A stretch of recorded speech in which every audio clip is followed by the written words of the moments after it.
Dear students, welcome you all. I am Ranjana Mal, Department of Home Science, MDDM College, Muzaffarpur. आज मैं आप लोगों को फिनिसिस यानी परिसज्जा, उसका उद्देश्य तथा परिसज्जा प्रक्रियाओं के प्रकार के बारे में बताऊंगी। स्टूडेंट, सबसे पहले हम यह समझने का प्रयास करते हैं कि फिनिसिस क्या है। वस्त्रों को विभिन्न रसायनों का प्रयोग करके उनको परिसज्जित करके आकर्षक, मुलायम व चिकना स्वरूप प्रदान किया जाता है। इस प्रकार वस्त्रों के गुण में अभिवृद्धि करना ही परिसज्जा कहलाती है। हम वस्त्र परिसज्जा को इस प्रकार भी समझ सकते हैं। करघे से उतारे गए कपड़े ग्रे गुड्स कहलाते हैं। इनकी वाह सतह खुरदुरी व आकर्षण विहीन मालूम पड़ती है। ये बुने हुए वस्त्र आकार में एक समान न होकर टेढ़े मेढ़े, असमान व भद्दे महसूस होते हैं। अतः ग्रे गुड्स पर विभिन्न प्रकार की परिसज्जा कर उसे आकर्षक बनाकर रूप संवारा जाता है। अब हम समझेंगे एम ऑफ फिनिशिंग यानी वस्त्र परिसज्जा के उद्देश्य। वस्त्र परिसज्जा के कई उद्देश्य होते हैं। सबसे पहला उद्देश्य है वस्त्र के वाह स्वरूप को आकर्षक बनाना। वस्त्र पर कताई बुनाई करते समय तेल, चिकनाई के दाग, काले धब्बे लग जाते हैं। वस्त्र पर धूल आदि भी जम जाती है, जिससे वस्त्र मटमैले व गंदे दिखाई देते हैं। वस्त्र की इस गंदगी को हटाने के लिए इन्हें ब्लीच किया जाता है। वस्त्र की सतह पर अनेक गांठें व धागे के सिरे छूट जाते हैं। इन गांठों व सिरों को वस्त्र की सतह पर से काटकर तथा ब्रश की सहायता से झाड़कर निकाल दिया जाता है। वस्त्र पर इस्त्री करके चिकना बनाया जाता है।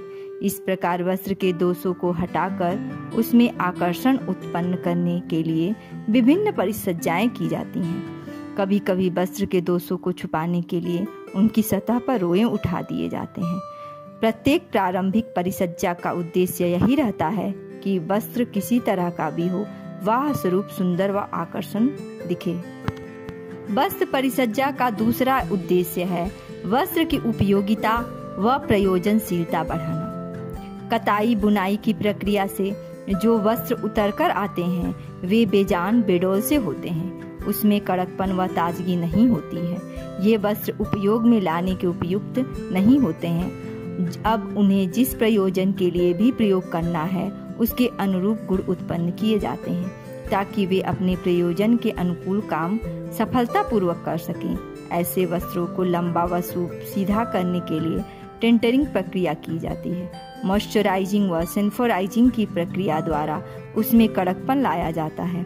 इस प्रकार परिसज्जा द्वारा इन वस्त्रों को कीट अवरोधक तथा सिकुड़न न होने वाली परिसज्जा का उपयोग करके वस्त्रों को प्रयोजन के अनुरूप बनाया जाता है। नेक्स्ट जो उद्देश्य है वस्त्र परिसज्जा का, वह है वस्त्रों में विभिन्नता उत्पन्न करना।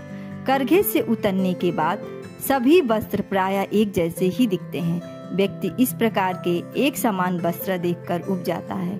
अतः वस्त्र को विभिन्न परिसज्जाओं को अपनाकर उसमें विभिन्नता लाई जाती है। वस्त्रों को रंग बिरंगे रंगों से रंगकर व छापे तथा नमूने द्वारा आकर्षक बनाकर उपभोक्ता के समक्ष लाया जाता है, ताकि उपभोक्ता को लुभा सके। यांत्रिक प्रक्रियाओं द्वारा वस्त्र की सतह को चिकना बनाकर, रोएं उठाकर, गांठें बांधकर, विभिन्न नमूने व डिजाइन डालकर इस प्रकार की विभिन्नता लाई जाती है कि वस्त्र व्यक्ति को विभिन्न प्रकार की पसंद व रुचि के अनुरूप संतुष्टि प्रदान कर सके। नेक्स्ट परिसज्जा का उद्देश्य है अनुकरण वस्त्र बनाने के लिए। वस्त्रों पर परिसज्जा देने का एक उद्देश्य यह भी है कि वस्त्र के मौलिक स्वरूप को बदलकर उन्हें अन्य प्रकार के वस्त्र के समान बना दिया जाए।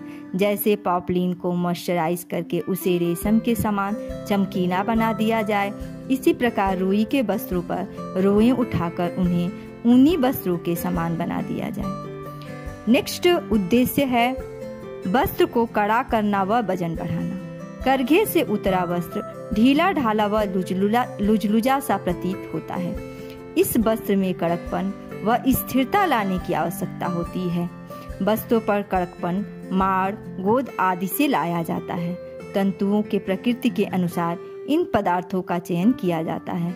इसके विपरीत कुछ वस्त्रों को मुलायम बनाने की आवश्यकता होती है। यह कार्य ग्लिसरीन, मोम और पैराफिन आदि पदार्थों से किया जाता है। बहुत से वस्त्र ऐसे होते हैं जिन्हें वजनी या भारी बनाने की आवश्यकता पड़ती है, जैसे रेशम, क्योंकि रेशम अपने प्राकृतिक रूप में काफ़ी हल्का होता है। वजन बढ़ाने के लिए मैग्नीशियम व धात्विक लवणों का प्रयोग किया जाता है। कुछ प्रकार के वस्त्रों पर भारीपन लाने के लिए उस पर चाइना क्ले, माड़ व फूलर अर्थ का आदि का भी प्रयोग किया जाता है। अब हम समझते हैं परिसज्जा प्रक्रियाओं के प्रकार, kinds of finishing process. Finishes process को कई तरीकों से वर्गीकृत किया गया है। First, basic and objective finishes, आधारभूत एवं प्रयोजन के अनुरूप परिसज्जा। बेसिक फिनिशेस को सभी प्रकार के वस्त्रों पर प्रयुक्त किया जाता है।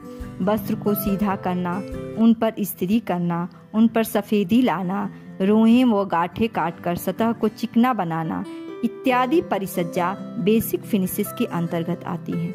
कुछ परिसज्जाएं प्रयोजन के अनुरूप चुननी पड़ती हैं, जैसे वाटर प्रूफ फिनिशेस उन वस्त्रों पर दी जाती है जिन्हें वाटर से अप्रभावित रहना जरूरी है, जैसे रेनकोट, छतरी का कपड़ा इत्यादि। कुछ वस्त्रों जैसे फायरमैन के वस्त्र आदि बनाने में उन पर अज्वलनशील परिसज्जाएं देकर उन्हें अज्वलनशील बनाया जाता है।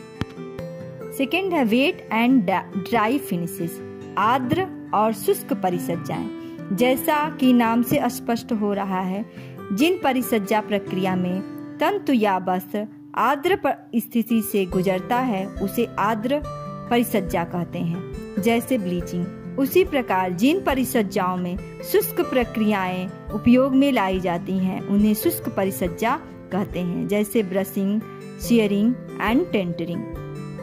थर्ड है केमिकल एंड मैकेनिकल फिनिशेस, रासायनिक और यांत्रिक परिसज्जाएं। जिन परिसज्जाओं में रसायनों का प्रयोग किया जाता है उन्हें रासायनिक परिसज्जाएं कहते हैं। सभी आर्द्र परिसज्जाएं जिसमें रसायनों का उपयोग होता है इसी के अंतर्गत आती हैं। इसी प्रकार केवल यंत्रों एवं मशीनों के उपयोग से की जाने वाली परिसज्जाएं यांत्रिक परिसज्जाएं कहलाती हैं। सभी ड्राई फिनिशेज जिसमें यंत्रों का प्रयोग किया जाता है इसी वर्ग के अंतर्गत आता है। केमिकल फिनिशेज सामान्यतः अस्थायी होती हैं। यह वस्त्र तंतु की संरचना को परिवर्तित कर देती है।